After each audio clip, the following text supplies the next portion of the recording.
এবং সুপ্রিয় খামারি ভাই বোনেরা, আশা করি আপনারা ভালো আছেন। আলহামদুলিল্লাহ, আমি পাইক শামীম হাসান ভালো আছি এবং সুস্থ আছি।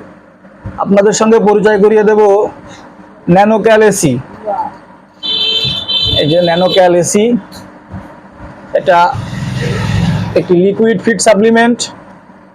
আমাদের মেডিসিন শপ মেসার শামীম মেডিকেল হলে এটা সেল করা হয়ে থাকে, যার প্যাক সাইজ 500 মিলি এবং 1 লিটার।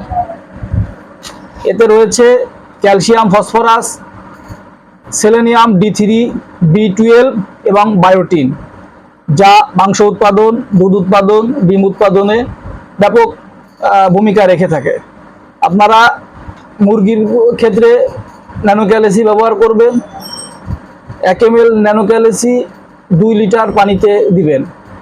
আর যদি গরুর ক্ষেত্রে ব্যবহার করেন, বড় প্রাণী হইলে 50 মিলি প্রতিদিন, ছোট হইলে 20-25 মিলি প্রতিদিন দিবেন। তো মুরগির ক্ষেত্রে ব্যবহার করলে মাংসের উৎপাদন ভালো হবে, ডিমের উৎপাদন ভালো হবে। আর যদি আপনারা গরুতে ব্যবহার করেন, মোটা তাজাকরণ সফল হবে, প্লাস দুধ উৎপাদন ভালো হবে, বাচ্চা ভালো হবে। ন্যানোক্যালেসি নেওয়ার জন্য আপনারা আসবেন আমাদের medicine shop মেসার Shamim medical hall, Jatrapur বাজার, বাগেরহাট। আপনাদের খামারের সাফল্য কামনা করে শেষ করছি। আল্লাহ হাফেজ।